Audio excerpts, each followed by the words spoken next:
This episode of the podcast is sponsored by my book, We Stand on the Shoulders of Titans, Amnesia. Hello and welcome to the podcast Grammar of Decline with Dave and Dom. We're joined by our friend Mike to look at current affairs in the world, civilizational theory and history. Dom, would you like to introduce yourself? So my name is Dominic. I recently wrote a book called We Stand on the Shoulder of Titans, Amnesia. It's a book about civilizational theory and history, going through the steps of Edward Gibbon when he wrote The Decline of Roman Empire, and going through the details of the things that stuck out within his series, through the understanding of Will Durant, wherein he goes through the details of how the fall of the institutions, the corruption of the institutions, and understanding that an ideology is what makes a nation, an ideology is what makes a people. And in this sense, going through the lens of Ibn Khaldun's Asabiya in his work, the Al-Muqaddimah, where the social cohesion is what holds the people together. The social cohesion is what creates a people, a nation, a state, a culture. And with Machiavelli's understanding of how, as a democracy, your main goal is for the people to fight for the country. And if the people are not willing to fight for the country, you're going to need a leader. And this brings us to Polybius. Polybius wrote a civilizational theory in 200 BC. It describes where we are currently now in democracy, the next phase that Polybius describes as mob rule. And we've already seen that we're slowly heading towards this direction. And my book is a warning, but also an understanding, similar to what Ibn Khaldun wrote in part 1 of his Al-Muqaddimah, where the main story is just about him recording what's happening. And that is my key point here. Definitely, and I mean, on reading the book, I was ignorant of all this before we kind of started chatting about it and things. So to me, this book is like an eye opener, and this is why we kind of decided to note these conversations, because I think if people are ignorant to it, then it's good to open their eyes and be educated on these things so they can see where stuff's starting to go down, stuff's starting to go wrong. And I think your book does this very good, from what I've read of it so far. Also joined here by Mike. So, I mean, Mike, you want to introduce yourself? Not really, no. But I'll do it anyway. Yeah, so I just hang around with these guys sometimes. So I've got some stuff to say. You might agree with some of it, others you might not. I tend to keep to myself mostly, but see what a guy who's terminally online has to say, Yeah, absolutely. And I mean, you spoke there about Polybius. Do you want to go into what he actually was, or how important he was to the whole structure of your book? I don't. Yeah, I don't actually know about Polybius. Well, the thing with Polybius is more like he wasn't really necessary from a book, but one of the things, especially if you're an American, what you have to understand is Polybius was very influential when it comes to writing the terms of independence and the amendments. Polybius was very much discussed between the founding fathers due to the nature of his political theory. And he proposed a cyclical theory of political evolution, suggesting that societies progress through stages from despotism to democracy and often back to despotism. The reason he wrote these things is when the Roman Empire during that time was at its not really at its peak, but completely functioning differently than Athens at the time, because Polybius is obviously from ancient Greek. He went on to join some of the military campaigns, and he wrote down the differences between what the Roman Empire was doing and what the ancient Greeks were doing, and why the ancient Greeks fell and why the Roman Empire didn't fall yet. Because it wouldn't take long. After Polybius died, the Roman Empire would still go into the cycles that Polybius described. This is written down in his the histories. It's 40 books of. It's a 40-book series covering the expansion of the first Punic Wars. So it's 260 BCE, maybe a bit more, to the destruction of Carthage and Corinth. Carthage is around where modern-day Tunisia is. So the theory, fundamentally, what we see is what comes before, what comes after. So if you think about, for example, you have an oligarchy, and after an oligarchy, usually what comes after is a democracy. And after democracy, due to there's a lot of philosophers that warn about this as well, in the 1700s, for example, where what they say is and democracy will eventually succumb to itself due to the nature of human beings voting for their own interests instead of voting for the greater good, and also them not really understanding the greater good. And that will eventually evolve to a mob rule. And if you look at modern day America, for example, and Europe as well, like make no mistake, current state of the European Union is also going into that direction, and for that matter, United Kingdom as well.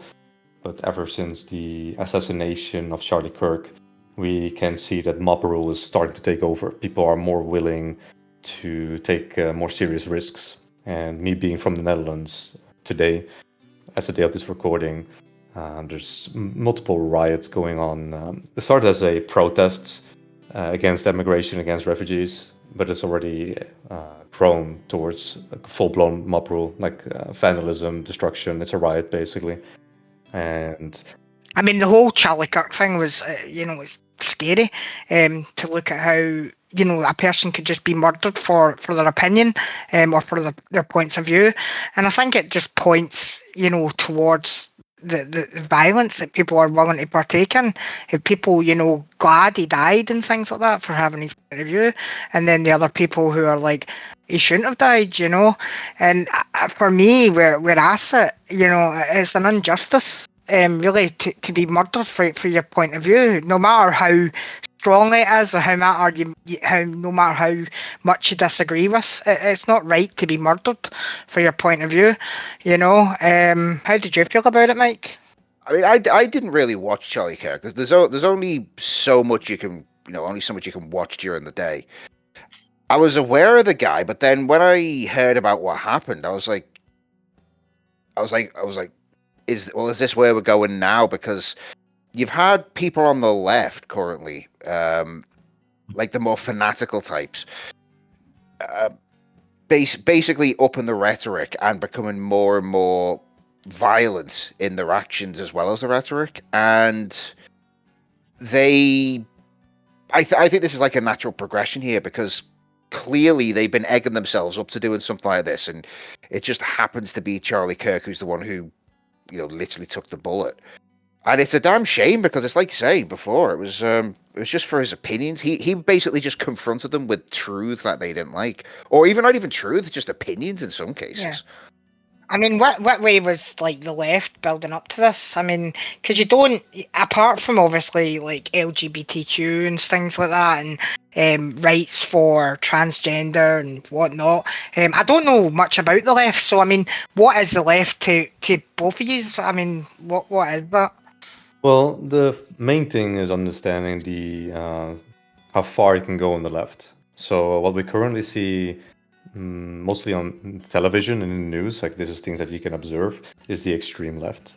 And with the extreme left, I mostly look at them like communists. Like Marx, if you read his work, he made an argument based on the French Revolution. So the French Revolution, you had a bourgeois half measure, is what Marx called it, where during it's still debated by scholars, but there was a genocide during the French Revolution in Vendée, and Marx considered that a half measure. And what he wrote then was, if you read this work, you can read easily. It's not even in between the lines. It's very straightforward. Anyone that disagrees with the ideology needs to be exterminated, purged, removed. If you look at the Russian Revolution and the genocides that have been executed by Mao, for example, in Ukraine, you had a genocide. Communism has been responsible. Better not say Ukraine. They're the golden boy right now. Remember? Yeah, but this is like 100 years ago for Ukraine, right? Like but you know how leftists harp on about stuff in the past all the time, don't they? Yeah, but that's the thing. Like communists. I'm being silly. I know. Like it's just that this whole thing goes to double think, right? Like what George Orwell described. You have two opposing beliefs at the same time. On one side, you want the best for your country. On the other side, you want to remove anyone who disagrees with you. You cannot have both at the same time. So what do? You just start exterminating, or you start doing hate crimes. And even during the American election last year, I'm just going to be real. This is extreme left. What you saw. No. This last year, during the election, when it came out that a lot of Mexicans and Black people voted for Trump, and due to the and then But then you had these same people, like all the leftists showing their true colours and saying, "Oh, we should deport all Exactly. these people." Exactly. Yeah. This is the mentality of communism. If you're not with us, you're against us. And on the other side of the spectrum, you have obviously the right. But for the left, extreme left, I look at them as communists, and I personally don't understand why communism isn't illegal. We've seen the amount of genocides they did. So just to clarify, that's what George Orwell's doublethink is. Then basically, it's like being hypocritical of one's own opinion, kind of thing. No, it's believing Yeah. two conflicting opinions at once, isn't it? Right. Makes you a okay. hypocrite, but it's, Yeah, you, yeah. you genuinely believe in both at the same time, which is the problem. Right. Okay. Well, yeah, so okay. for this one, they believe all immigrants should come into the country, but then as soon as it becomes inconvenient, and they're like, "Oh no, we've got to get rid of the." Exactly. But then there's also another thing as well, because they also hate the like ICE and all that. But then they're we'll use ICE to do it. So it's another layer on the hypocrisy there. Right. Okay. And that's, in my eyes, extreme left. Center left Yeah. is collapsing. Like center left, they have like a lot of socialist kind of ideas, and there has to be made a difference between socialist and communist, obviously. Mhm. But Well, I always a lot say it's the baby form of yeah, communism. like a lot of people make the argument that socialism is like the early stages of communism, Yeah. and that is kind of like the balance. I've heard that like Free Palestine like goes into the left. So how does that correlate? I mean, I this is actually what don't know. surprises me the most, right? Like yesterday, so this is the actual government of my country. So this is the ruling body of my country. They have to make decisions for the country. As it currently stands, there are too many problems in my country. That's just the reality. These need to be solved, and there needs to be actually action behind this. And this I have to kind of deviate a little bit to Plato's The Republic, like the philosopher king ideal. The problem that you have with democracies is just that instead of actually focusing on problem solving, you become more obsessed with debating. So what happened yesterday was this woman comes into parliament wearing clothes with the colors of the Palestine flag, which, okay, last time I checked, you represent the Netherlands, you represent our country. Why are you wearing that flag? Because you've seen a lot of videos about the genocide. Like, I'm not denying the genocide. I'm not denying what's going on there. But my country is burning. And if you're going to make me spend tax money so that you can debate for hours on end whether or not you can wear those clothes, there is an issue, because that's what happened. After that, an actual debate happened whether or not she can wear clothes that is clearly the flag of Palestine. And this is where something I described in later chapters of my book as well, what I call the Byzantine paradox. During the fall of the Byzantine Empire, like there's a lot of historians that will say it's more complex than that. But inside the cities of Constantinople themselves, this is something they will not to disagree with, is what we saw during this period of time, is that they were more obsessed with debating each other, very similar to what Plato described in his Philosopher Kings, where people were so obsessed with, well, not described, but what eventually came out of that. So people became so obsessed with debating each other that nothing came out of it. And Byzantine fell kind of the same way. Like when the Ottomans came, they felt the same kind of idea, where they were so obsessed. Like one of the things they debated was, for example, how many wings a seraphim has. I'm sorry, but what are you talking about? I'd say as well. There's also a power aspect to it as well, Yeah, because definitely. they could, they can control the conversation. I mean, a lot of people say like, oh, the left is full of narcissists, and yeah, kind of true as well, because it's always making it about them. Yeah, and because like you said with because I've seen the picture you showed me of the lady in the parliament doing it. It's very performative. it is. Yeah, she only cares about herself. Like she's not even from a popular party. Yeah, it's that whole grandiose attitude. Yeah, most people put like maybe a Palestine lapel on, like a lapel pin, or maybe put a flag, like a little flag somewhere. But yeah, this is someone going like, oh yeah, let's make it very theatrical, you know? Yeah, because she knows she's going to be in the news over this. Like this is, for my opinion, like a Karen behavior, right?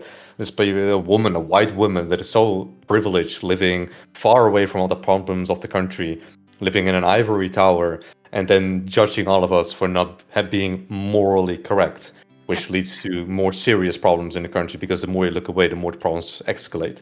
You know, there's a whole restaurant thing based on Karens that's quite funny. Not heard of I mean, it. the UK has a lot of restaurants, right? There's also this one where the waiters are like really, really rude to you. Yeah, that's the Karen one. You know what I mean? Oh, it It's, is. Well, yeah, ironically, what my favorite restaurant that I go to, it's an Indian one, and it's run by a bunch of like a Muslim family. They are some of the most they are some of the most polite people. I love going to that place. We get on with the with the family, and they are some of the most polite people in that restaurant. It's like I've heard some of the actual restaurateurs, and it's like, God, why? I've asked them like, why'd you let these people go? It's like, well, they're paying customers. and I think, I mean, that in a nutshell, the majority of Muslim people as well are like, you know, they are polite, they are, you know, they follow a certain way, but then you've got the extreme ends on that side. And I mean, just to kind of go back to what we were discussing about left and stuff like that, what is then the opposite of that? What's the right kind of looking like for that kind of... I would say, at least right now, most of the right just wants to be left alone to do their own thing. But the left cannot leave well enough alone. So, you know, people they're constantly being dragged into conflicts. I mean, like the saying, "I just want to play video games. I just want to grill." That kind of saying. Yeah, yeah. I'm the same. I just want a house that keeps me warm. I want to go play my games, you know, have my friends, and just, you know, the world not to be burning around me. But I mean, in this day and age, it's hard to look, because I think the media as well drives a lot of the way that people Definitely. are thinking. And for me, like, I look at the news and I see things and I'm like, but then they're reporting on it from an aspect of either a leftist view or a rightist view. You know what I mean? So you can never get a true centre view of what's actually all the facts, because they're shaping it to how they want to report it to make you angry. Well, that's why now you've got now you've got people who can look at this stuff themselves. You know, so you've got with the internet, you've got the collective knowledge of almost the entirety of human history at your fingertips. Yeah. So you should do it, and that's why mainstream media and even some governments are cracking down really hard on more like news aggregation sites or political commentators, because they do an effective job of basically collating the news for people like, you know, everyday working people who don't have the time to spend all day looking at it. Yeah. So, but because basically they'll take the frame narrative of what, like, say, the BBC saying, and then compare it to what other news sites are saying, like more local ones that were showing, you know, that were, you know, like on the ground, as it were, and will give a more nuanced view and go like, well, here's what the BBC said, but here's also what these guys said. Here's some evidence that we've got, and then it's just a case of getting as much information as you can. But these people, like the mainstream news organizations, have a vested interest of not giving you all of the information. But then, do you think social media to a degree has the same influence? I mean, could you click on something like an article, right, that's maybe not on the left or not on the right, but then you've got the comments that might be extreme left or extreme right, and the social media will highlight the comments, which what is likely you're to look at if the algorithm's saying, oh, he's more on the left side or he's more on the right side? No, I'd say they cherry pick, because if they want to accentuate the negative on something, they'll hunt down for the few comments that are like really vitriolic, because there's always some idiot who'll go out there and start going like, oh, you should go kill yourself, or I want to kill your family, blah blah blah, stuff like that. So they'll go and hunt down those specific few, and then try and portray everybody who's against it as following that same thing. When the like 99% were just like, no, you're wrong, and here's proof, or you're an idiot. You know, I'm not going to listen to you. And then if they want to cherry pick for something positive, they'll find all the ones which are like gush about and like, oh yeah, this is the best thing ever. Yeah. So yeah, you can always count on them to cherry pick. During the American election, the Democrats were so convinced they were going to win due to the nature of the news. Like, they were really going into, oh, we're going to win this because the news is telling us that we're going to win this. Like, this shows how manipulative the whole news cycle goes. Because when they actually lost, the Democrats just lost their mind because they were like told that they were gonna win. They were convinced they were gonna win. But the moment the results came out, they were like, "Huh?" It reminds me of 2019 when Boris got in. I mean, that turned out not to be a good thing in the long run, but you had all the Labour candidates saying, why didn't you vote for us? It's like, the voter base let us down because they were so convinced that they were going to win. And yeah, it was just well, one thing that got on my nerves was like the pure entitlements. Like, no, you're supposed to vote for us. It's like, no, you're supposed to earn our votes, not the other way around. And but yeah, they were completely blindsided by it. Like the Red Wall fell. Because that's like like the Red Wall, if you don't know, is a bunch of it's like a bunch of Labour stronghold counties, and it's basically just this big red line on the map. And yeah, it collapsed. Most of it went blue for the Tories. It did start to get rebuilt again in the latest election that got Labour back in because, like I say, the Tories massively messed up, didn't do barely anything of what they said they would, and then everyone's like, well, we gave you a chance, you can sod off. And now I think people are genuinely looking at third party stuff now because Labour's doing typically they're doing even worse. I mean, look at all the riots that are going on. Well, not riots, but riots and protests. You had the Southport riots a year or two ago. Starmer came out and said that they were all far right, fascist, all the usual buzzwords and talking points. And then with this one, you got the whole raise the flag thing going on, and basically saying, yeah, it's far right again. These people basically co-opting the flag, your very own country's flag for political purposes. It's like, well, what's the point of a flag but to denote your own country, Yeah, it's kind of funny because obviously in Scotland we had, Scottish independence, and we voted SNP in for that kind of reason to try and get independence. But then, you lost the vote, didn't you? Yeah, we lost the vote, and it wasn't a dramatic loss, but I think it was 48 to 52%. Almost as close as Brexit. Yeah, I think so. I mean, I would have to be fact checked on that, but I'm sure that was the numbers. In terms of that, we obviously didn't want independence. It was quite close, in that terms. But then people wanted to stay in the EU as well. Like we wanted to get away from England and be our own devolved kind of government. But then we wanted to stay in the EU for like the European human rights and things like that. What did you vote in that for the Scottish one? I never voted, to be fair. I'm a person who doesn't vote, and maybe that's my downfall is because not necessarily. If you don't vote because you can't be bothered, that's one thing. But if you don't vote because you've not got a say in the matter, that's a different one. Because it's like, I mean, in the last election, for the last general election here, I didn't vote because there was no party that I wanted to vote for. I was like, I've literally got no one to vote for. Yeah. That's when we go into civilizational theory, right? Like Machiavelli made it very clear that if a republic, a democracy, the people are unwilling to fight for its state, generally speaking, if you think about having a natural predator around you, so let's say Russia wouldn't get stopped by Ukraine at the stage Ukraine should have already fallen, and we would still be eating out of our nose, pretending like Russia's not gonna come for us, right? It was the same when the Ottoman Empire was still a massive threat during this stage. The Holy Roman Empire was very aware of them and just made sure that it's diplomatic, that they could resist them when, well, it came down to it, right, with the military might. And the problem that you have when you don't vote, at that stage you're no longer part of a democracy.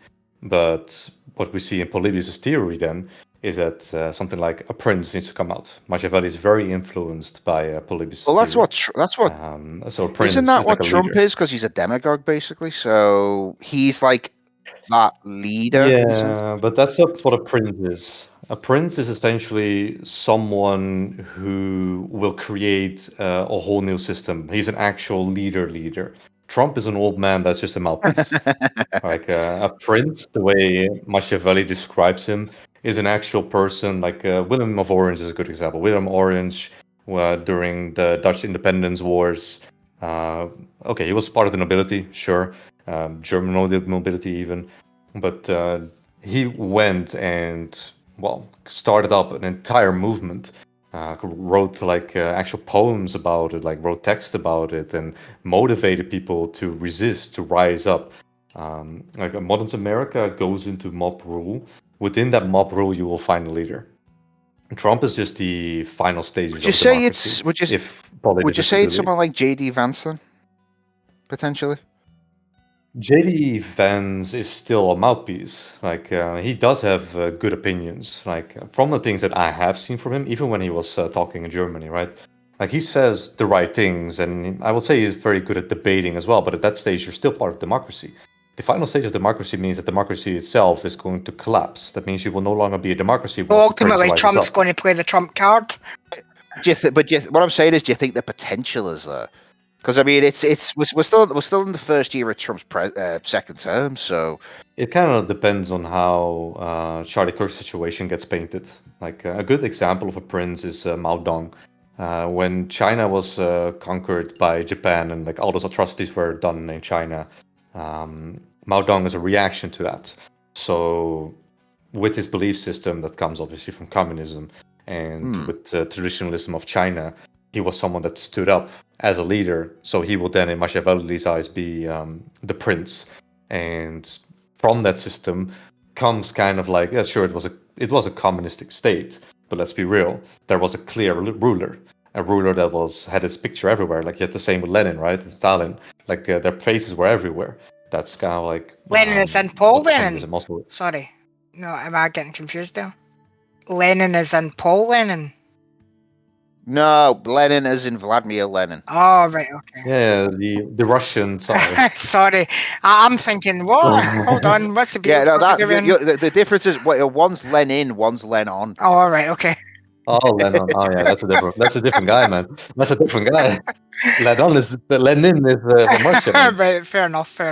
Yeah, but that is a Prince theory. The Prince theory is that a real leader takes up and completely overthrows the whole system and creates a new system. Right, okay, fair enough. And what about Machiavelli? Like you mentioned him a couple of times there. What's he do with things? He's a philosopher, isn't he? He's more of a political scientist. Philosopher is an accurate description, but his work, The Prince, is very much political theory. It's a very dark book as well. Like if you misinterpret it, you kind of get this idea that you're allowed to do whatever you want in order to take power. A good example of this is Robert Greene's 48 Rules of Power for CEOs. Like there's an economic book where in those 48 rules, you're basically allowed to do whatever you want to manipulate people and get people towards your will and make sure that nobody can ever actually reach you. It's a very soulless way of living, in my opinion. That is something that Machiavelli describes, but that's more like that's the political game, right? If you want to play the political game, you do need to know that these things are being played, and if you don't play the game, that means you're gonna get a knife in your back. And like what's happening now. No, even back in the day. But it's more like a bullet in you though than a knife. But yeah, I was about to say that Charlie Kirk is kind of we're talking about the prime rulers example. Here. Really, Charlie Kirk is a political activist. Yeah. That's kind of like the best way to describe him, right? A better example. Yeah, but I mean, the same thing applies. Though. No, like a good example is William of Orange. William of Orange was like, in my opinion, like one of the founding fathers of my country, right? Charlie Kirk is nowhere near that level. Like the founding father, like he got stabbed in the back. He was known as William the Silent. Because like if you make the wrong choices in the political game, you get stabbed in the back. And in that sense, you could argue that Charlie Kirk made the wrong decisions due to the political nature because he was refusing to interact with the system. But if you think about who actually shot him, like obviously there's conspiracy theories around it who shot him. But in the end, it's some child that wasn't read it too much. Well, you say child, he was 22, so I mean he's an adult, but in my eyes still a child. But because your brain doesn't fully form until you're like 23, 24, 25. I find it funny. I find it funny that whenever you mention William the Orange, I just can't help think about Trump the Orange. Oh man, no.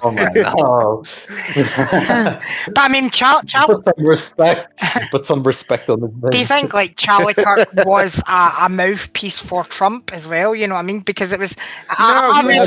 He was his own. But then He was his own. Point far from USA, him. Turning Point USA, was it not? Like, did that not lead the political campaign for Trump? And No, it didn't. It didn't lead. No, it didn't lead the political campaign. It's its own thing. Right. It's like Yeah, it's his own thing. Charlie was trying to promote conservative Christian values across America, well, on the West in general, because he's spoken at places like Oxford as well. Okay. Since the assassination, I've seen a couple of his things now. It's like, yeah, he did talk in Oxford and places like that. So he's trying to spread his own conservative Christian values to people. Yeah. He is a friend of Trump. Well, he was a friend of Trump. And I mean, he probably was influential at some point, like, giving support for Trump to help get him elected. But it wasn't leading the charges away. Trump's own campaign was doing that. Trump himself was leading his own charge. Yeah. Yeah, Charlie Kirk was his own thing. Like, he had his Christian values and he just stuck to it, basically. Like, one of the things you need to understand about Christianity is that Christians, if you really understand the Bible, the core meaning for you is something that Jesus says as well, is that you will always be prosecuted. So from that standpoint, and if he is actually a very religious man, he understood when he did these things, biblically, he's totally in the right, because Jesus literally told him, like, as a Christian, you will be prosecuted. Okay. But he knew he was putting himself at risk as well. So he literally put his life on the line, which is, I mean, I'm not religious, but like it or not, it's like he literally died for his faith. Among other things as well. It's like, I can respect that. Yeah, it was kind of poetic in a sense to actually. It's sad, obviously, that happened, but it was poetic in the sense that he got shot. Speaking about gun crimes, you know what I mean, and Y and Z. So it was quite poetic in that sense, but. Obviously, I wouldn't say poetic. I'd say that's more ironic. Yeah, well, yeah, ironic. Yeah, or karma. Like, that's also. I wouldn't even say karma, because he was killed in a gun-free zone. So you've got all of these. So it's like the people there weren't allowed to use guns. But obviously, the shooter wasn't going to be wasn't following that law. So it was a sniper rifle, wasn't it? I think it was like a bolt. No, it was a bolt-action Mauser, I think I've heard. Where did he even get the gun from? How can he go and actually get a gun like that? That's just America. That's just America. Yeah, but I mean, well, the things is, people says, like, yeah, well, it's easier to get a gun in America than it is over places like we're used to. But then you get the usual theories of people come up saying, well, he's got an FBI fund and that kind of thing. And it's like, I mean, I think that happens in some cases. I don't know if it's one in this. It's more of a case of he just had access to it and managed to pull off his attack. Do you think this was something? For me, it's more the karma aspect. What I mentioned was more like, a lot of people are angry about this as well. Yeah. Is what he said? Right, these are his own words. That the children dying in school shootings are a worthy sacrifice. So this is his own word. That's a misquote. He's saying that it's more of a case of having a few bad things happen is worth it to actually have the overall safety of actual gun rights. Yeah. So he's not saying, because that's a sensationalist way of, it's another one, it's the people who try to justify him getting killed. I was more saying around that. Yeah, they're doing it to make out, it's like, oh, he's okay if kids die, therefore it's it's right. That's not what he said. I'll try and find you the actual quote later, because I've posted it before to some friends of mine, and just watch what he's saying. It's like, it will change the context of what you thought. To get that, I don't really follow him as well. Sorry, just to interject there. To get that shot off, right? He must have had some level of degree of practice with aiming with that kind of gun, because nobody can pull a shot off. No, I know, but literally, it's in the news. Like, his uncle was like special forces. Right. Okay. So he trained him on that. His dad was like a police officer or something like that, or a sheriff. It shows you how young he must have been introduced to guns to actually get, because that was almost to a trained level, obviously. You know what I mean? Well, that's the thing about his family, right? Because his family was a very Republican family, and Republican families tend to like really enjoy, because especially where he's from, right? They got these horse ranches and all of that. Like, there's plenty of places to take a shot. Yeah. So in that family system, like obviously he was the black sheep of the family, but in that family system itself, like it is quite natural. Like, let's take an example from Germany and the Netherlands, right? Probably maybe in England as well. You are around 13 years old and your dad just gives you a beer. It's like a rite of passage. Like you're not supposed to be drinking. Yeah, that's a good way of looking at it. Yeah. Yeah, the legal age is 18, but like it's just a different type of concept. Like your dad's like, you're a man now. Have this beer. You're one of us now. Am I still going to drink after that? No, but it's just like that. Those moments where I would assume his dad just grabbed him along, his uncle grabbed him along, like let's go shoot some things, because like he's the boy of the family, right? Yeah. I think that's like the best way to look at it. Yeah. Well, I guess I had a friend over from America, and he was showing me like pictures on his phone, and he is from Utah, and you know, he was out in a shooting range with, you know, his family, and he was showing me the picture of him lying down shooting range, you know what I mean, and he was very proud of that. And I was like, wow, you know what I mean? I said, but we don't have that same kind of indoctrined into us about gun culture, you know what I mean? We just don't have the same value in that sense, and we're not used to it, because it's like Americans have it as a core part of their civilizational doctrine. Yep. You know, with the Second Amendment, none of us have that kind of thing. So and you can get a gun in Europe, right? Yeah. Like in Scotland as well, you can get a gun. Like if you want to, you can get it. Yeah, you need extensive checks. Like even to go to a shooting range here, you need to go through a criminal background. Well, it's funny because I've seen in America, I've seen videos in America. You can literally just go into a field and just shoot your bullets into a grassy verge. Yeah, and it's like that counts as like an impromptu gun range. And I'm like that. I would love to try that one day.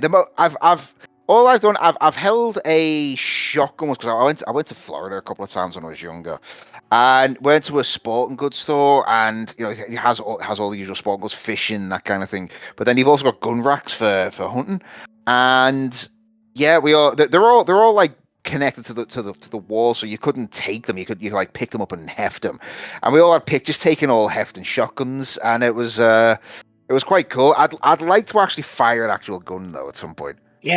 At a range, obviously. I don't, don't want anyone trying to think I'm actually going to point and shoot at someone else. I fired an air rifle. That's about the most, you know what I mean? I fired an air rifle. But I don't even think I fired it. It's one of those things, like, and I'm like, I don't want to get too American here, but you know, I've been over to America myself, and you know, as I said, it's so indoctrined in their culture that I was like 15-year-old boy when I went to America, and you know, I went in casino in Las Vegas to get my dad. Wee little babby. Yeah, a wee little babby. Went in a casino to get my dad. He was sitting in one of the gambling machines, and no word of a lie, a security woman came up to me, hand on gun, and she was like, "Where you going, son?" And I'm like, the fuck, you know? It's just they think nothing of putting their hand on a weapon just to deter people. You know what I mean? That was my perspective on it. You know what I mean? I'd look at that and say that's a good thing, because it's like a good way of de-escalating a situation is a small show of force. Yeah, it's also a way to escalate. That's the issue. Yeah, no, it can be, but that's like, I'd say that's rare, because a normal person is going to see that as a threat and go. How many people would get panicked, but if they seen that happening and then irrationally react, you know what I mean, to that situation? I think that's the advantage of it being a gun, right? Like a gun literally means the moment we shoot, someone dies. Yeah. I think that's the advantage. Or gets seriously injured. Yeah, definitely. It does bring me back to like political theory, because like I said, the founding fathers were very influenced by Polybius, and this was one of the amendments they made. So there must have been like purpose behind the fact that they wanted gun rights. So to see people it was because having just overthrown a government which was very militia logic, right? Yeah, because it was very tyrannical. It's like having a well-armed population is a good way to stop a government from being tyrannical, which is why you constantly see a lot of Democrats why you constantly see a lot of Democrats trying to curb gun rights because they want to better control the population. I mean, sure. a good example would be Australia. Look at they had a voluntary gun turn-in That's about a decade ago now, and look at what's happening over there. It's like the government is. I mean, we keep leapfrogging in the Commonwealth. So it's like Canada, England, Scotland, Australia. We're all leapfrogging about which one can abolish, personal rights quicker. yeah. Yeah, but America had a massive Australia had a massive jump once all the guns were handed in. Maybe Yeah. go a bit extreme right field here, you know. What about the situations like over in Afghanistan where they're arming child soldiers, you know? What about that? At that point I'm just like, yeah, not my. I take the Keisha point of view. This not my son, not my problem. It's like we've got enough going on over here as it is, and we've already tried to go over there and sort out. Well, we spent 20 years over there, and we're everything's been completely undone now. So yeah, I'm all for like let them play in their little sandbox over there. We'll let them do their thing. As long as they don't bother us, as long as they don't try and blow up another place, I'm gonna be like, yeah, but they can stay over there and do what they want. Yeah, but then this is what I guess Alaric speaks about in the first chapter 0 of the book. You know, about you speak about your sister, and you want to go in a wee bit about that. Well, it is like one of those things. Like I do fully agree with what Mike said. Like if you're so obsessed with what's going on, like 5,000, 10,000 kilometers away from you, and you don't actually care about what's going on around your place, and you're creating a problem for the future. And this is what we've seen, right? Like for the past 10 years, I've been voting very conservative, just because I already kind of knew like where we were heading. But I was like, someone has to vote anyway, and we might as well just have a populist speak up, because at least then the things that need to be spoken about get spoken about. Did I fully agree with him? No, but it's more nobody else was willing to speak about it, and at that stage it's kind of like, yeah, like I mean, you're not going to agree 100% with anyone. yeah, exactly. If you did, the only person you're going to agree 100% with is you. Yeah. And hell, I argue with myself a lot as well, so I don't even 100% agree with myself. That internal monologue. Yeah, no, all the voices in my head keep telling me keep coming up with different things, so I argue with myself a lot. There's a song in there. There's a song in there somewhere. I'm sure there is. All the voices in my head keep telling me. Yeah. But I can't remember who the artist is. The voices in. Oh, that's it. Falling in Reverse. That's the one you should look up. Falling in Reverse, and it's he starts off the line. The voices in my head keep telling me that I'm not all right or something like that. So it's one of those ones. But he speaks a lot about mental health.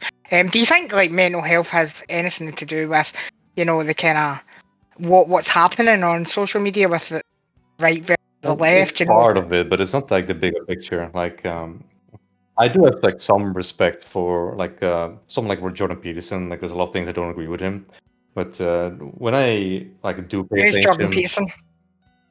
He's a clinical psychologist from Canada. He's gotten quite a popularity over the years to his stance against like what's happening in Canada.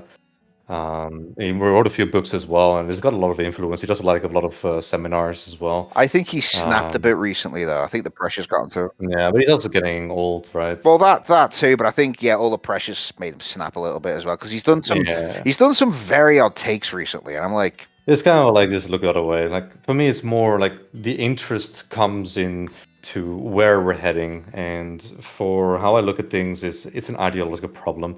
Like something that Roger Scruton already warned about. Our institutions are being captured by more fundamentally communistic ideology, and you also heard from like KGB defectors in America. That a bunch of these defectors that spoke about the game plan for the KGB, like how they approach things. Well, you've got that old Yuri Bezmenov clip that everyone's seen. Exactly. But that's kind of the thing. That the thing was the ideology itself and the way a country functions. Like this comes back to Ibn Khaldun's Asabiya. You need this social cohesion. Like in my country, my city, for example, neighbors don't really know each other anymore. Like you don't really want to know them, get to know them, kind of want to stay away from them. And at the same time, like where I live is not really the best of places. Like there's a lot of crime here. Like there's someone that gets shot at 3 p.m. in the afternoon. Like those type of things is you got to live with it because there's no other choice, right? Yeah. And that is where the problem comes into play. Like if you look at how we are being raised, and I can use Germany as probably the best example. Like a lot of my German friends, like when I speak to my German friends, like when they go to school, like starting elementary school, middle school, and it's mostly directed at the men, which is unfair, but I kind of get it. They're teaching them that they're monsters due to the actions of their forefathers, like the Nazi grandparents, Nazi great-grandparents. That's in the West in general, I'd say. Yeah, but it's there. It's worst of all. Like that is where they really get drilled in. So you have all this depression, and Berkey is a good example of a philosopher where he argues that it's very important what you teach a child. The kind of fundamentals that you teach a child makes them a man eventually. And if you teach them these things, they're going Well, it's to an be. abusive relationship. It is, yeah. From the state actually as well. It is. This is why in my book I even go as far as calling it out and give it a new word. For me, What was that like, word? it's civicide, like it's from the Civicide. Latin word civitas, and side And for suicide. killing is the destruction of your own civilization. I don't really like. For me, the way I describe it in my final chapter in the book is I do genuinely believe they're doing it with good intentions, but they don't actually understand what they're doing. And there's a Some lot of are. I'd say some are. It depends. there's 'cause definitely there's a bad lot actors. Yeah. But like, for example, this woman, the picture I showed you, right, with the Palestine flag, like she actually does do these with good intentions. It's just I don't want to waste my money having this woman speak in government and then starting an entire debate over the I don't dressing know code. because I don't know because it's like it comes to the whole concept of virtue signaling as well, though. Yeah, but that's And- their background, right? Like they want to do these things. They think it's a positive thing. Like they do it for moral applause. That's the whole concept. Like they want to be morally correct. They want to have moral values. Like it's all about like I'm morally correct. I'm morally in the right. I'm morally in the right direction. But again, that's performative. That's not if you're doing it for the right reasons, you'd keep quiet about it. Like it's like what you are in the dark. If the whole point of doing the right thing, well, maybe not the whole point, but one aspect of doing the right thing is you don't do it for praise. You do it for it being the right thing to do. Yeah, but then let's take the extreme version. The extreme version is the Third Reich. And one of the experiments, this is a completely unethical experiment, is a third wave. And the third wave experiment is something that took place in 1967, where a teacher, this is a high school teacher, got a question from one of the students on how could it be that people followed Adolf Hitler? Like, why did they actually go through with? Oh, is this where he asked about the did you agree with the lockdowns? No, this is like 60 years ago. Oh, right. No, go on. It's 1967. Like in that, the teacher kind of like thought about it, that question on why do people actually follow it, and then he created this experiment, and he went into his class the next day, and then for the next 5 days he would go through this with experiments. So in order to get a grade in his class, going from like an A, B, C, D, etc., you would have to do certain things, and if you did not follow the rules, he would send you to the library. So these are extremely common things. Like it's like, okay, you get sent to the library, whatever, right? But within 2 days, this escalated to the point where, due to the ideology that was being planted in the minds of these children, obviously, there were actual fistfights taking place outside, and there was actually an authoritarian regime being formed in that school itself. Like multiple teachers spoke to the teachers, like, you need to stop this. Like, what's going on? Like, calm your students down. It's like a student started with 30 students, just his own class, grew out to 200 students. So that is a complete control over the school. And even he himself admitted that he started feeling good about himself. He started enjoying that test of power. So when because he got a bodyguard even, like one of the students quite literally put himself next to the teacher and said, like, I'm his bodyguard now, he needs protection. And even in the class, the teacher's lounge, the teacher said, like, oh, you need to leave. Like, what are you doing here? It's like, no, I'm here to protect the teacher. And the day after that, the whole classroom got, vandalized. And then what the teacher did was he went into the class, closed all the curtains, and then turned the lights off. And he's like, this is a bigger thing than us. This is an institutional thing. The country is under attack. and he hyped up all the students like you're part of a bigger thing. And then the next day, this is like day 5, so it only took 5 days. He said like, now we're going to meet our leader. So he dragged this is obviously 60 years ago, right? So it's very old VHS type of black and white television. Did he show Hitler? Yeah, and the Holocaust. He, in front of all these students, because he promised them like they were going to be part of a national movement to rebuild America, and then he showed that video, and you saw students shaking because this was some kind of like brainwashing project, but the teacher never really did it with that intention. It was more like trying to be like, oh, he asked me this question, let's see where it goes. And since then, he's done a lot of interviews about this moment. And this is where you also have to look at what's currently happening in bureaucracy. This is why I said I do generally think they're doing it with good intentions, similar to what happened with the third wave experiment. These students probably genuinely thought they were doing something for the greater good. And that manipulation technique, so to say, was more than sufficient enough to control almost the entire school. Well, I'd say with that, it's like I get where you're going with that. And obviously, that you're right in what you're saying there. But I'm also thinking, like, say it's a different age, a different time from what it was there. Yeah, but it's still and easy to manipulate people. Yeah, no, it is easy to manipulate, and again, that's where the whole virtue signaling thing comes in. Because it's like it's the path of least resistance. You can get like your moral applause without actually doing anything to risk yourself. It's like what I'm doing, because I mentioned before, I told you off stream that I put up a flag, right? At a time when it's quite dangerous to put up the England flag, because you can get arrested or attacked for it. So it's like there's one thing you're doing that it's like it's performative in a sense, but it's not doing it in a way that keeps me safe. It actually puts me at more risk. So you got the ones like the lady wearing the Palestine flag. It's like instead of just wearing the flag's colors and a suit, is she actually putting things forward to say like, well, let's send aid to Palestine or something like that?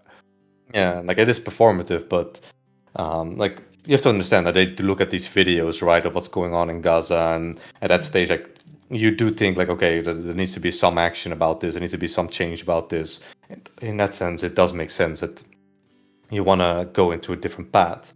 I just want. Sorry, just to interject, for anybody like viewing from YouTube, probably put these images up on the video so that you can see what we're referring to. If you're viewing from YouTube, so it may be a good way to see what we're referring to. We could put them in links or something like that. Yeah. That is like the balance, right? Like you want to have a good ideology. So that means like what Will Durant describes in his interpretation of Edward Gibbon's work is that the institutions themselves became corrupt. And if you think about modern day, you look at the universities, you hear about the KGB officers, what they're doing with ideology in the institutions. You hear what Roger Scruton said, how humanitarian studies and all of those kind of things got invaded. Like people were calling it out. It's kind of like quote unquote the whistleblowing, and yet people still look the other way because they generally thought, oh, these are good things. Because if you rewrite Marxism's work, there are good things in there, but that's like saying that Adolf Hitler was right if you just change a little bit what he did. That's kind of the logic. It's like anyone I don't like is Hitler, that kind of thing. But I was going to say, it's like I'd say instead of having a good ideology, it's just having a good moral framework. Because I mean, I'd say I don't follow any particular ideology. I'm just like, I prefer to be left alone. The only reason I'm getting somewhat active politically is just because these people. I mean, I've not been personally. Actually, I have in one case I've been personally affected, but usually I'm because I keep to myself. I'm out of the periphery, so I tend not to get bothered. But I see where this is going. I'm like, it's gonna affect me at one point, but also it's like what's going on is just. It's wrong to me, so it's like it's not like I'm following an ideology. It's more like in this case, I'm just anti an ideology. Yeah, but eventually you have to choose. Like this is what Kierkegaard's leap of faith is, and either or. Like for either or, the concept is essentially like when you come into the basics, there comes a point where you need to make a decision, and this brings you to the theological comparison of the fence. There is this man sitting on a fence on the right side you have God, on the left side you have the devil, and the man on the fence thinks he has the moral high ground and just says, I'm better than both, I'm not choosing either side. And at the end of the story, the devil appears in front of him, the man completely shocked, and the devil says to him, the fence was mine all along.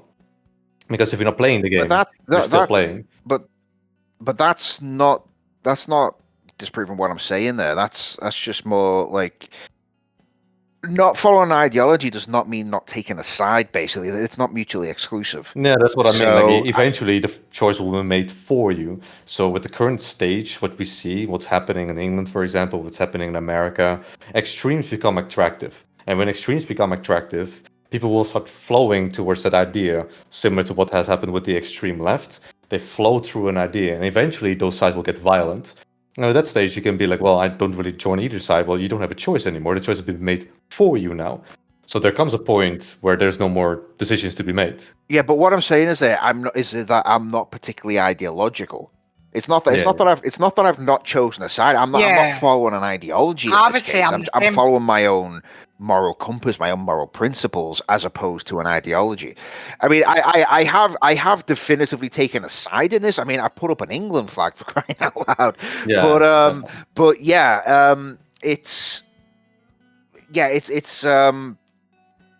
not I've not got an ideological bent. I don't, at least right now, I don't think I need I'm one. just in the position where, like, as I said earlier, I don't want to see injustices in the world, you know what I mean? And going back to the Charlie Kirk situation, nobody should be assassinated for having their own point of view. And I mean, you spoke, Alaric, about universities and things like that, and that person who did that was of a university level, you know? So what do you think in terms of that? Do you think he was that way, that he was getting institutionalized and getting indoctrinated into a certain group, a certain cult of extreme left? I'd say one thing about that. The leftists have done a very good job over the last couple of decades of showing that they are the righteous ones and they're fighting for good. And they've managed, because they've convinced people that they're fighting racism or bigotry, while they are the ones who are perpetrating the vast majority of it. So people just believe them, and it's like, oh yeah, we're the side of peace and tolerance, you know, while they're burning down cities in, you know, after George Floyd, you know, that kind of thing. So it's very easy to trick people by pretending to be righteous and good. Yeah. There's been a lot of research about this as well, where people are more prone to go towards emotion over fact. Even in political systems, like you would see that even politicians, when they see facts, they would still choose what suits their ideology more, what suits their opinions more, what suits their moral compass more. So they will choose more emotionally what actually suits into their field, instead of actually going to what's factually necessary. And that brings you... I'd say it's either that or what they think will get them more votes. Yeah. Or maybe even both, if they can get away with it. There's obviously a part of careerism in there as well, right?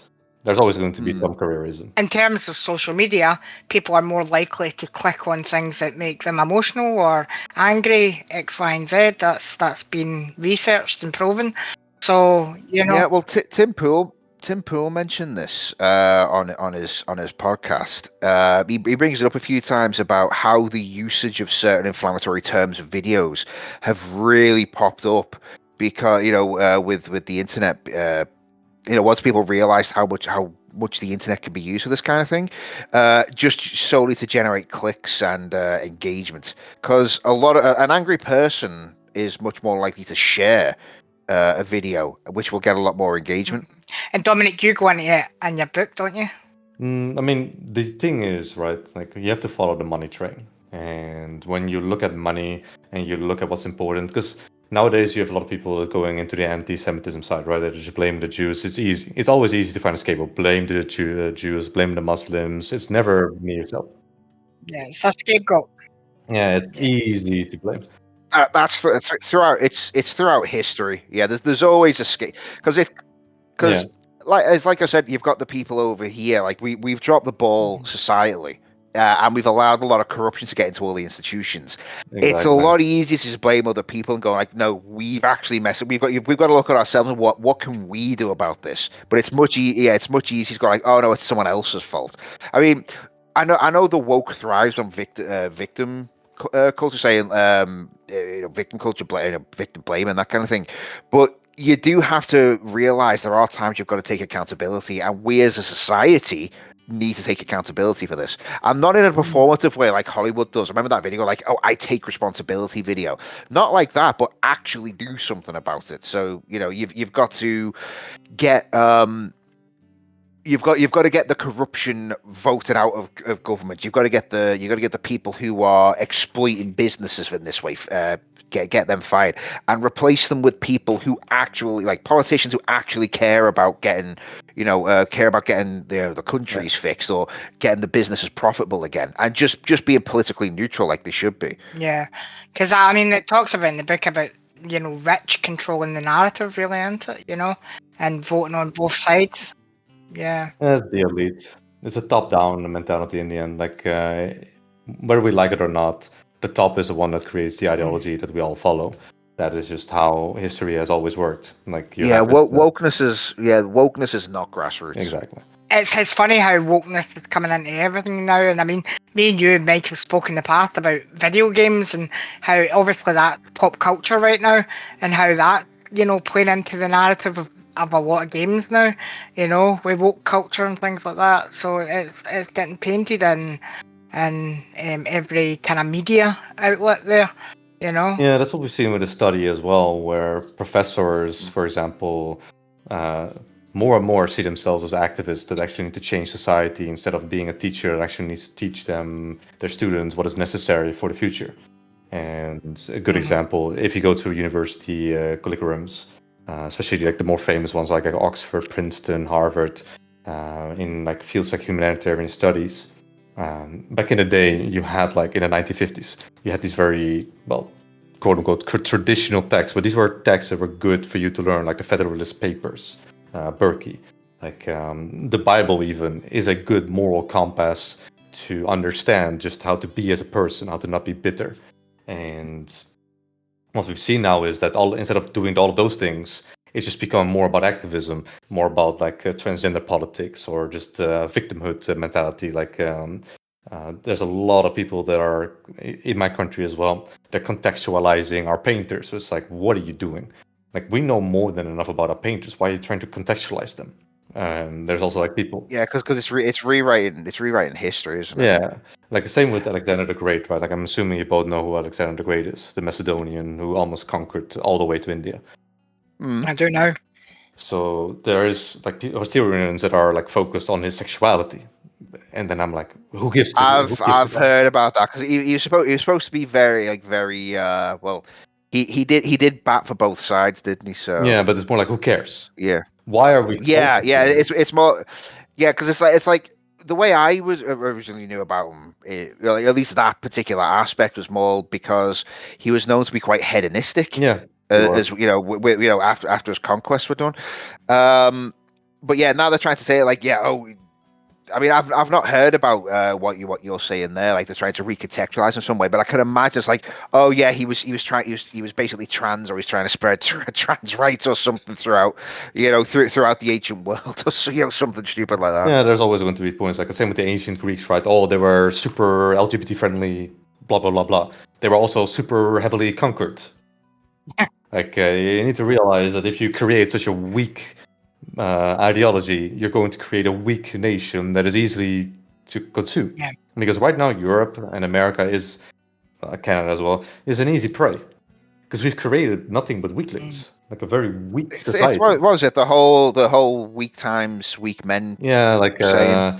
What was it again? Like that circle. Strong men. Yeah, it's like weak men create hard times, and the cycle repeats. Weak times create. Did Caligula do that for the Romans? Well, no, Caligula was because Rome was quite decadent at one point. We'll get more decadence as it went on. Caligula was so decadent that he shocked the Romans just by by what he did. He was. I mean, I don't know the specifics, but I don't know. Yeah, because like I say, I don't know the specifics of what he'd done, but it was really bad. It's like he got basically banished to an outpost position as a governor somewhere, didn't he? Because the Romans just wanted to get rid of him. Well, just to contextualize what he did, because if you don't know, I will do it. Yeah, go on. He was known for his extreme and erratic behavior. So, like, the first 6 months of reign were like auspicious. Like, this is kind of like documented, like those 6 months were okay. Like, he worked on like construction projects, including like aqueducts. Like, these were the Roman aqueducts, right? Like, very famous things. But then slowly throughout those periods, he became like this insane tyrant. Like, he did political purges. He declared divinity. Most of them, he declared himself a deity on earth, demanding worship from. Didn't he declare his horse a like governor or something like that, and people had to obey his horse or something? I don't know about this part. I might have missed that in history, but yeah, I'm thinking I might be mixing that up with something else. But I do remember there was one thing. I'm pretty sure it was a Roman thing, where it's like someone's horse was declared like a governor or something like that, or someone in authority. Oh, it was Caligula. Like, it was. I just looked it up. Like, it was Caligula that named his horse Incitatus governor. I mean, that's what I said. Like, this kind of brings you back to the third wave experiment, like what the teacher said, right? Just in those 5 days, he started feeling the power, and he actually started enjoying that power, and that just shows human behavior. Because, like I said, in the early parts of Caligula, like, things looked fine, right? Like, he didn't really. He was an able governor, wasn't he? I mean, that's why I try to avoid power like the plague, because I don't trust myself to not let it go to my head. I mean, I'd like to say, oh yeah, I'd be able to resist power and blah blah blah. I'd be righteous and good with it, but when it comes down to it, you never know, do you? Until you actually get in that position. And given what could happen with that position, I don't want to potentially put people at risk because I cannot control myself with some kind of power. Yeah. This is where ideology comes into play. Like, people need this moral framework to always go back to. Like, in China, you have Confucianism. In the Arabian world, you have Islam. In the Western world, we used to have Christianity. And this is kind of like where we're heading, like this left versus right. These whole conversations, like Polybius' theory, civilizational theory, like it keeps repeating since the Book of Judges. Book of Judges is from the Old Testament, where we saw the people of Israel kind of, you had these moments, like, I'm just going to go into detail of it. You had these moments where they had like a good leader, and this good leader created good times. And then from that moment onwards, what happened was that the guy was gone. Now we're going back to our hedonistic ways. They're kind of worship fake gods again. And this pattern kept repeating quite often. And this is just a problem that human beings have. And this is also why we keep repeating these theories. We keep repeating the ideas that, even though, it's kind of like I wanted to say, right? History doesn't repeat, it rhymes. And that's kind of the best way to look at it's kind of like the best way to look at our modern time. Like, I mean, I don't know if anyone's read it, but the Wheel of Time is good with that because it's like different cycle of ages. And I'm talking about the books, not the show. The show was. I haven't heard either. Shit, to be honest with you, haven't heard either. But I do think in our modern day, like with the advancements of technology, we do stand a chance to actually start trying to break this circle. It's going to be extremely difficult, obviously, but like we need moral frameworks. Like, there's a lot of philosophers that say after like the Christian church completely collapsed, that potentially maybe a new religion is necessary, like a new thing, a new system is necessary. This is why, like, this is something Trotsky said. Like the French Revolution created an ideological like black hole in Europe that started those two world wars. Like those two world wars, like when the Archduke Ferdinand was assassinated, that's the World War One, was just the like a combination of these ideological frictions in Europe just completely exploding in World War One. And then the end conclusion of World War One, where we do have to mention it, right? Like, they did go way too hard at Germany in conclusion of World War One. Yeah, like the Weimar Republic. Yeah, definitely. It was almost impossible to make like a good system out of that, just because of how oppressed they were. They were completely oppressed in there. That started World War II. And we're still in that vacuum, like the way I describe it in chapter 1. Like the Great Schism, when there were 3 popes, like 700 years ago, there was already like philosophers warning that due to the corruption of the Catholic Church, that something would come. And Martin Luther was then what came. And there was one philosopher 10 years before Martin Luther who already said that if you keep going down this path, then there will be a reaction.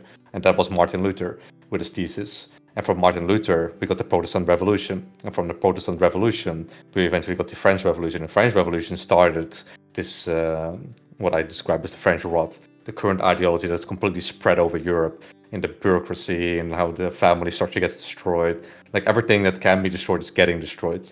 And that's where we are right now. Like we're in a phase where we've forgotten where we came from. Most people don't really understand that culture anymore, don't understand why they're here anymore. Well, that's what you put in your book, isn't it? The forgetting aspect. Yeah, the amnesia is the core thesis of my work. Amnesia. Like yeah, but I think as well, like what you said earlier about technology might be the saving grace a wee bit. Like I think it's expedited some problems. Well, it's a double-edged sword. Yeah. I mean, it's the organic development. Like human beings need to organically develop. Like when we invented the wheel, human beings had to organically develop. When we invented like the next phases of agriculture, we had to organically develop. Yeah. Whoever doesn't develop gets absorbed. Like there, you don't have a choice. Like either you or you die out. Yeah, like you're either the master of your own. Do you think AI is going to be the next iteration of that? Like in terms of how we handle it? Oh yeah, like you already see it at universities. Like in universities nowadays, you already see it. Like there's a lot of professors that are going, "Oh, we need to check this everything," but then everything looks AI, and it's like, yeah, you're making it too complicated for yourself by fighting against it. And instead of fighting against it, you need to be like, how do I best make use of this? Yeah. How do I best work with it? You look at things like less technological, different technological advances. So you've got like the printing press came out. All the people who were against the printing press eventually fell out of favor and faded into irrelevance. The ones who actually figured out the best ways to use it were the ones who became very successful. Same with the Industrial Revolution, that kind of thing. So yeah, the ones who oppose it, because I'm not opposed to it. I can see some of the concerns with it. Yeah, I understand the concerns. Yeah, but so you got ones like, oh, it's going to put artists out of work, that kind of thing. It's like not necessarily, because I've got friends who use AI to do a lot of image generation, but they say artists can use AI to touch things up themselves, and a lot of people use AI to come up with a reference image for stuff they actually want an artist to draw in the style that they like, and artists love a reference image. So yeah, that's using it instead of going, oh no, I'm not going to do that. It's funny you say that, because I did it for my book. For my book, I actually used a reference image from AI to be like to the artist, like, this is kind of like what I want. Work with it. Brilliant. Oh yeah. Like, but you bring up this very interesting point, and Karl Marx actually went over this as well. Like he predicted capitalism would eventually collapse under the weight of its own internal contradictions. Like obviously I don't like the Communist Manifesto, and I'm very against communism. But for what it's worth, he did bring in like some very solid points of like the increased mechanization of people. But as we saw with the collapse of the Soviet Union, as we saw with the adaptation of China, like Vietnam as well, they understood that this is not the answer. You need more than that. Because if you're only going to do what Marx said in those moments, that's when you become irrelevant again. Because with Ukraine, we've seen that Russia was just paper tiger. It's like it's they're struggling. It's the commodity of commoditization of people. Yeah, but in the end, he was wrong. That's the reality. He was just wrong. He predicted, quote unquote, all of these very negative things about industry, but in the end, he was just wrong. It's just and he completely ignored the potential good of it exactly. as well. And it's like there's always unintended consequences, both good and bad, to anything that comes about. I mean, I would say, just pulling something random here now. It's so let's say a cure for cancer's developed. Okay, great thing. Everyone's going to like it. There's going to be unintended things about that. It's like, well, what happens? Overpopulation might come up because less people are dying from cancer. There could be serious side effects that seriously cripple a bunch of people who get this cancer cure. But on the plus side, well, people aren't dying of cancer. It increases quality of life for people. People will not be spending so much time off sick for cancer treatments and chemotherapy, so they'll still be able to, work and earn a living for themselves as well. Yeah. So there's good and bad to everything, but a lot of people just latch onto one side or the other instead of doing a proper Where cost do you benefit think analysis. the conspiracy theory comes from? From where they actually people say they've got a cure for cancer, but the American conglomerate medical healthcare want to hold it back. Oh, big want to hold it pharma. back from the people. Well, one thing I would say is, like with cancer, it's like if you get the cure for cancer, you're not going to eliminate cancer. People are still going to get it. People are still going to you could cure someone of cancer, and then they get another cancer later on during their life. So you're going to have repeated customers There's with actually that. an interesting side of this. I had this conversation with a friend of mine when it comes to genetic engineering. I don't know how familiar you two are with genetic engineering. The only genetic engineering I know is through Metal Gear Solid, to be honest. Okay. Now there's this. I know what DNA is. That's about it. Yeah, it's like the genome soldiers. That's about it. Well, there is this concept. Metal Gear Solid there for sure. You know what I mean? Well, that's what I said. Yeah, Metal Gear Solid. So there's this system called CRISPR, clustered regularly interspaced short palindromic repeats. It's a new genetic technology that allows the precise modification of DNA. And one of the first things my friend said was, "Oh, this is bad. They're going to do horrible things. They're going to turn us into machines, basically." And I do agree with him on one side, but on the other side, I also say, so I also have friends with weak knees. This is genetic condition. I have friends with a weak heart. Brittle bone syndrome. Yeah, or brittle something bones, like that. like those type of things. Yeah, like there is these things written in our DNA that we could potentially eliminate. So on one hand, it is definitely dangerous, but on the other hand, there is good and bad, and you need to just make sure that the bad doesn't overlap the good. That is like the I said, ultimate responsibility. double-edged sword, like I Yeah, said. but everything's one, right? Here's a thought, like, because that can rewrite DNA, you said. Yeah, it's a modification. Would that be able to actually make people transition in one thing? Would like the trans lobby be able to latch onto that as because it's like what we because I'm thinking now it's like what we can do is like even with the best we can manage technologically, you can't make a man a woman or a woman a man. The best we can do is make a facsimile and trick the body into thinking it is. It's just not there. But genetic engineering is more for birthing. So when you're still like in the early phases of your so it's okay. So when you're in the fetal stage, you can't actually do anything. Yeah, fetal stage. Okay. So because it's not. I was thinking like it's not gonna be like a magic potion of sex change from D&D where you can just. Delusion. That is complete delusion. Like I mean, it is. I mean, like I said, it's the realm of science fiction right now. Yeah, it is. Yeah, but if you think about it, once you're already fully grown, changes are just not realistic. Yeah. Maybe somewhere in the future, like way in the future when we're like colonizing space, we might be able to find some way of doing that. But for now, it's like we can't do it, and to pretend otherwise is sorry for my ignorance here, but is that not what kind of alchemy was based on? Like these potions, like or change of lead to gold, something like that. Yeah. Well, to be fair, the human body is infinitely more complex than a block of lead. Yeah. Well, I mean, I think true. But like they talk about these potions that can prolong life. Well, no, I mean, thinking of like things like potions prolonging life. I mean, we've done that. A lot of medical science is based off of like the initial forays into alchemy, that kind of thing. And what are we doing when we make medicines? We're making alchemical compounds in a sense, aren't we? So it's a more advanced form of alchemy that we just kind of take for granted. So. It is. I mean, if I take a pill for something, I'm essentially just taking a potion in pill form. Yeah. So genetic mutation is now the kind of new alchemy of the modern day. Is that a fair statement? It always has been. One of the things that I learned in med school was we have nerves, right? And certain nerves are responsible for like certain positions of our fingers, feeling heat, things like that. That's kind of like how our nerve system works. They're responsible for the functioning of our body, functioning of our senses. And one of the first things you're getting on every single one of them. Yeah. And people getting on every single one of them as well. Yeah.